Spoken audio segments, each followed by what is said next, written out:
से बदायूं से बड़ी खबर है जहां पर बच्चों की जान से खिलवाड़ किया जा रहा है। ये बड़ी खबर बदायूं से आपको बता रहे हैं। ऑटो की छत पर बैठकर स्कूली बच्चे जा रहे हैं। छत पर बैठे स्कूली बच्चों का वीडियो भी वायरल हो रहा है। सहसवान थाना क्षेत्र के नगर बिसौली स्टैंड का ये पूरा मामला है। तो बड़ी खबर आपको बता रहे हैं बदायूं से, जहां पर बच्चों की जान से खिलवाड़ किया जा रहा है। ऑटो की छत पर बैठ के बच्चे स्कूल जा रहे हैं और इसका वीडियो भी सोशल मीडिया पर वायरल हो रहा है। आप देख सकते हैं खचाखच ऑटो ये भरा हुआ है। ओवरलोडिंग का ये पूरा मामला है और इसमें स्कूली बच्चे भी शामिल हैं, जहां पर छत पर ऑटो के स्कूल के बच्चे जा रहे हैं और छोटे छोटे ये बच्चे हैं जिनकी जान के साथ खिलवाड़ हो रहा है। और सहसवान थाना क्षेत्र के नगर बिसौली स्टैंड का ये मामला है। लगातार हादसे होते हैं, ओवरलोडिंग के मामले सामने आते हैं। प्रशासन कार्रवाई की बात तो जरूर करता है, लेकिन ऐसे वीडियो जो है वो लगातार वायरल होते हैं, जिससे प्रशासन की कार्यशैली पर एक बार फिर सवाल उठना लाजमी है। यहाँ पर आप देख सकते हैं छोटे छोटे बच्चे जो है वो स्कूल जा रहे हैं और जा रहे हैं ऑटो की छत पर बैठकर। ये ऑटो पहले से ही ओवरलोडेड है। बदायूं का ये पूरा मामला है, जहां सहसवान थाना क्षेत्र के बिसौली स्टैंड का ये मामला है। यहां से बच्चों को ऑटो की छत पर बिठा के ले जाया जाता है।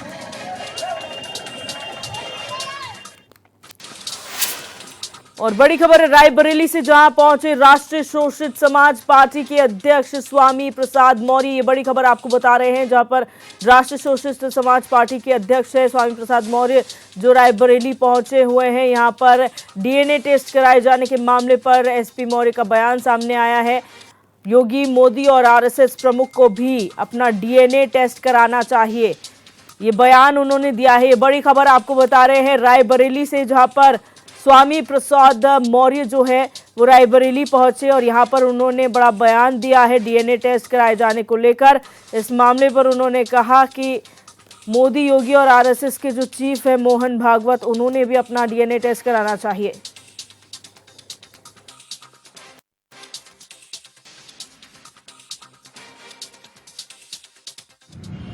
गोरख धंधेबाज हैं, अपराधी हैं, हत्यारे हैं। इन सबको योगी की पुलिस बचाने में लगी हुई है।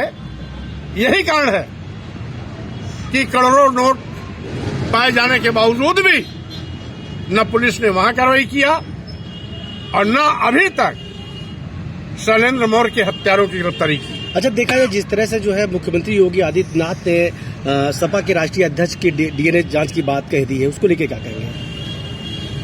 देखिए, योगी सरकार केवल गाल बजाती है।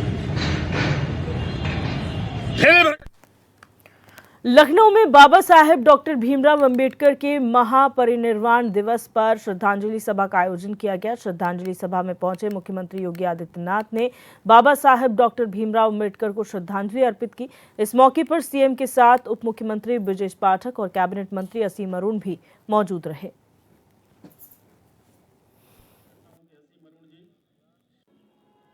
आज आप एक चर्चा लगातार सुन रहे होंगे बांग्लादेश का। बांग्लादेश में हिंदू, बौद्ध और अन्य अल्पसंख्यक समुदाय के लोगों को वहां के कट्टरपंथियों के द्वारा मारा जा रहा है, जलाया जा रहा है, उनकी संपत्ति को लूटा जा रहा है, माताओं और बहनों की इज्जत के साथ खिलवाड़ हो रहा है। मैं जानना चाहता हूं कि स्थितियां क्यों आई। याद करना, ये जिन्ना का जिन्न जब तक इस धरती पर रहेगा तब तक इस प्रकार की अराजकता लगातार डसती रहेगी, गरीबों को, वंचितों को, शोषितों को। और यही दृश्य हम वहां देख रहे हैं। जो पाप 1947 में देश के विभाजन के रूप में हम सबके सामने आया था, आज उसका एक बदसूरत रूप फिर से हमारे सामने बांग्लादेश के रूप में है। जितने भी लोग वहां हिंदू मारे जा रहे हैं या बौद्ध मारे जा रहे हैं, ये सभी दलित तबके के हैं। और बाबा साहब भीमराव अंबेडकर ने 1946-47 में ही देश की जनता को इस बारे में आगाह किया था कि भारत का बंटवारा होने मत दीजिए, और अगर होता है तो फिर आर पार की लड़ाई, आर पार की व्यवस्था हो जाए। उन्होंने, याद करिए, जो लोग आज समाज को धोखा देते हैं, झूठा प्रलाप करते हैं, उन्होंने उस समय भी जब हैदराबाद का निजाम के इस रजाकारों के द्वारा दलितों के गांव जलाए जा रहे थे, उनका शोषण हो रहा था, उन पर अत्याचार किया जा रहा था, तब बाबा साहब भीमराव अंबेडकर ने खुला पत्र लिखा था हैदराबाद के निजाम की रियासत के सभी दलितों के लिए। उन्होंने कहा था, अत्याचार हो रहा है, निजाम की रियासत को छोड़ करके तुम शेष भारत में महाराष्ट्र की तरफ या अन्य ओर चले आओ, लेकिन किसी भी स्थिति में अपना धर्म मत बदलना। यह संकल्प था बाबा साहब भीमराव अंबेडकर का। और स्वतंत्र 1947 से में 46-47 में जब उन्हें प्रलोभन देने का प्रयास हुआ, हैदराबाद के निजाम ने भी दिया, पाकिस्तान प्रस्त जिन्ना के लोगों ने भी दिया, लेकिन बाबा साहब अपने आदर्शों से टस से मस नहीं हुए, हटे नहीं। उन्होंने कहा, नहीं, मैं पहला और अंतिम भारतीय ही रहूंगा, यानी जन्म अगर भारतीय के रूप में मैंने लिया है तो मेरी अंतिम यात्रा भी भारतीय के रूप में ही निकलेगी। और आजीवन उन्होंने इस व्रत का पालन किया। लगातार वह दलित समुदाय के लिए कार्य करते रहे, उसको आगाह भी करते रहे। जिन लोगों ने बाबा साहब भीमराव अंबेडकर की बात को माना, वे भारत के अंदर सुरक्षित हैं, आरक्षण का लाभ प्राप्त कर रहे हैं, हर प्रकार का सम्मान और सुविधाओं को उपलब्ध करवाने का दायित्व सरकार आज उनके लिए उपलब्ध करा रही है। लेकिन जिन लोगों ने धोखे से योगेंद्र नाथ मंडल की बात को मान करके बहक गए थे, वे पाकिस्तान के अंदर भी और बांग्लादेश के अंदर भी किस प्रकार का अत्याचार सह रहे हैं, यह दृश्य आज हम सबके सामने है। याद करिए 1947 में पाकिस्तान और बांग्लादेश के अंदर हिंदुओं की आबादी कितनी थी। बांग्लादेश के अंदर तो 1971 तक 22% हिंदू रहा करता था, आज वो घट करके 7 से 8% तक रह गया है। और जो कुछ हो रहा है, अगर इसी प्रकार का नरसंहार चलता रहा तो ये संख्या बहुत सीमित रह सकती है। आवाज उठनी प्रारंभ हुई है, लेकिन यह आवाज उन लोगों की उठ रही है जो यहां पर दलितों के हितों के लिए भी काम करना चाहते हैं, कर रहे हैं।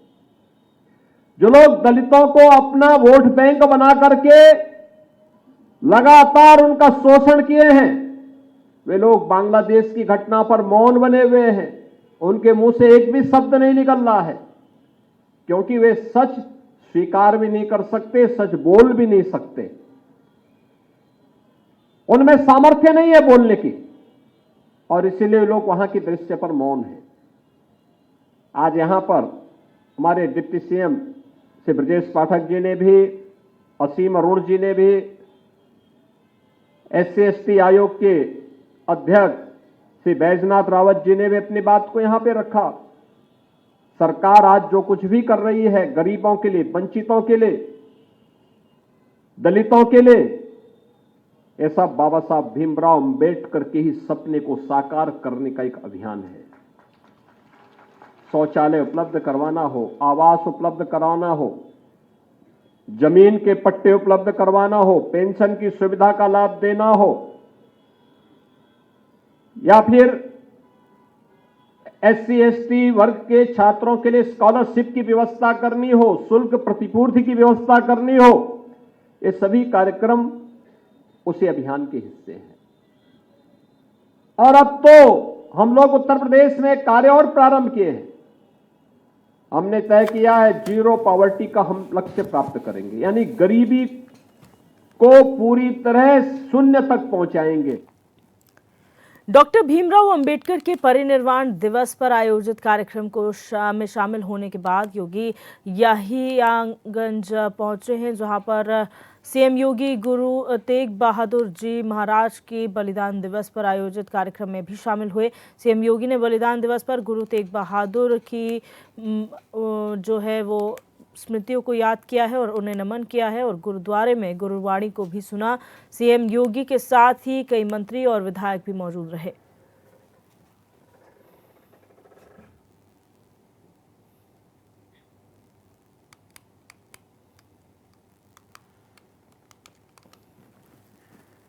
डॉक्टर भीमराव अंबेडकर की पुण्यतिथि के अवसर पर बसपा सुप्रीमो मायावती ने सोशल मीडिया प्लेटफॉर्म एक्स पर पोस्ट किया है। उन्होंने कहा कि देश के करोड़ों गरीबों समेत अन्य पिछड़े बहुजनों के सच्चे मसीहा डॉक्टर भीमराव अंबेडकर को उनके सभी समर्थकों की ओर से शत शत नमन और अपार श्रद्धा सुमन अर्पित है। देश के लिए निर्मित अनुपम संविधान के जरिए बाबा साहेब भीमराव अंबेडकर ने पीड़ितों के लिए हमेशा उम्मीद की किरण जगाई है और लोगों के दिलों में वो बस गए हैं। उन्होंने कहा कि सरकारें भी उनके संविधान पर सही से अमल करके बहुजनों का कल्याण करें।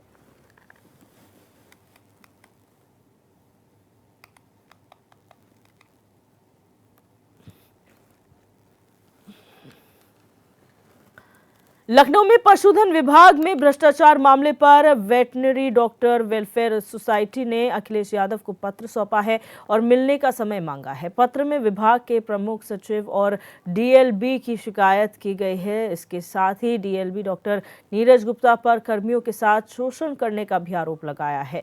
Veterinary doctors welfare association welfare society ने विधानसभा सत्र में इस मामले को उठाने की अपील की है।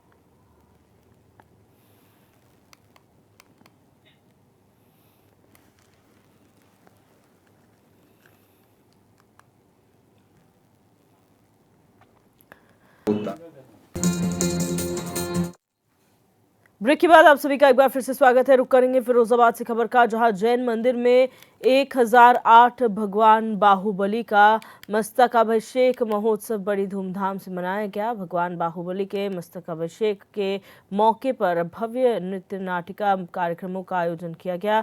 कार्यक्रम में यूपी सरकार के पर्यटन मंत्री जयवीर सिंह ने भी शिरकत की। कार्यक्रम के बाद पर्यटन मंत्री ने मीडिया से रूबरू होते हुए सरकार की उपलब्धियों को बताते हुए विपक्ष पर जमकर निशाना साधा।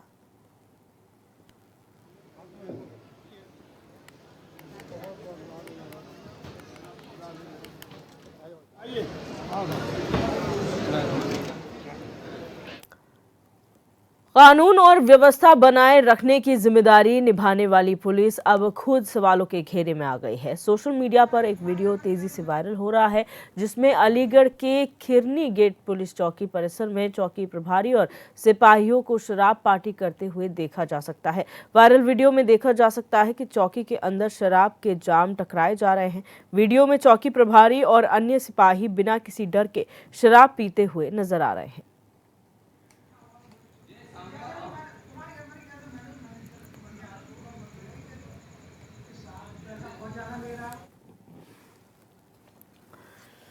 चंदौली के नौगढ़ ब्लॉक के 43 गांवों में 3752 जॉब कार्ड धारक मनरेगा योजना में काम कर रहे हैं। जब पत्रकारों की टीम धरातल पर पहुंची और सर्वे किया गया तो पता चला कि जमीनी हकीकत कागजों पर कुछ और, धरातल पर कुछ और है। इस संबंध में जब डीसी मनरेगा से जानकारी ली गई तो उन्होंने कुछ भी कहने से इनकार कर दिया।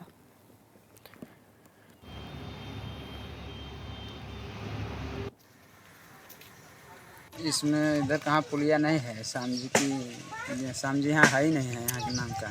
अच्छा, और ये हरगिन के पास जो मिट्टी कार्य हो रहा है जी, वो काम हो रहा है। कितने लेबर लगे हैं उसमें? अब लेबर तो गणना नहीं किया, हम शरीफ का होता है, वो बहुत जाना काम पे बताएंगे। अच्छा, लगभग कितने होंगे? तो 10-15 लोग। क्षेत्र पंचायत है ग्राम पंचायत? ग्राम पंचायत। आगरा में कनाडा की महिला पर्यटक ने शोरूम संचालक पर 2,70,000 की ठगी करने का आरोप लगाया है। महिला पर्यटक ने बताया कि उन्होंने संचालक से 3 जेम्स स्टोन खरीदे थे, लेकिन जब उन्हें चेक किया तो वो स्टोन नकली निकले और जब शोरूम संचालक को इस बारे में बताया गया तो उसने पैसे देने से इनकार कर दिया। फिलहाल महिला पर्यटक ने पर्यटन थाने में मेल के जरिए शिकायत दर्ज कराई है। वहीं पुलिस मामले की जांच पड़ताल कर रही है।